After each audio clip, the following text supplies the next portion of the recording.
ಕನಸುಗಳು ತುಂಬಾ ಇದೆ. ಸ್ನೇಹಿತರಿಗೆ ಜಾಗರಣೆ ಜಾಗ, ಬಂಧುಗಳಿಗೆ ಶಾಸ್ತ್ರಗಳ ಯೋಗ. ಹೆಣ್ಣು ನೋಡೋಕೆ ಇದು ಒಳ್ಳೆ ದಿನ, ಹೆಣ್ಣು ಕೇಳೋದಕ್ಕೂ ಇದು ಒಳ್ಳೆ ದಿನ. ನಿಮ್ಮ ಸಂಬಂಧ ನೋಡಿಕೊಂಡು ನಮ್ಮನ್ನು ಕೂಡಿಕೊಂಡು, ಸಂಬಂಧ ನೋಡಿಕೊಂಡು ನಮ್ಮನ್ನು ಕೂಡಿಕೊಂಡು ಉಂಡುಕೊಂಡು ಹೋಗ ಬನ್ನಿರಿ.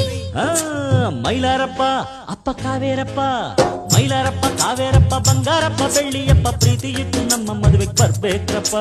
ಅಪ್ಪಾಳಮ್ಮ ತಿಪ್ಪಾಳಮ್ಮ ಆಂಡಾಳಮ್ಮ ಸಿಂಗಾರಮ್ಮ ಗಮನವಿಟ್ಟು ನಮ್ಮ ಮದುವೆಗೆ ಬರ್ಬೇಕ್ರಮ್ಮ. ತಪ್ಪದೆ ಹಾಜರಿ ನೀಡಬೇಕು, ತಪ್ಪದೆ ಅಕ್ಷತೆ ಹಾಕಬೇಕು, ತಪ್ಪದೆ ಹಾಜರಿ ನೀಡಬೇಕು, ತಪ್ಪದೆ ಅಕ್ಷತೆ ಹಾಕಬೇಕು.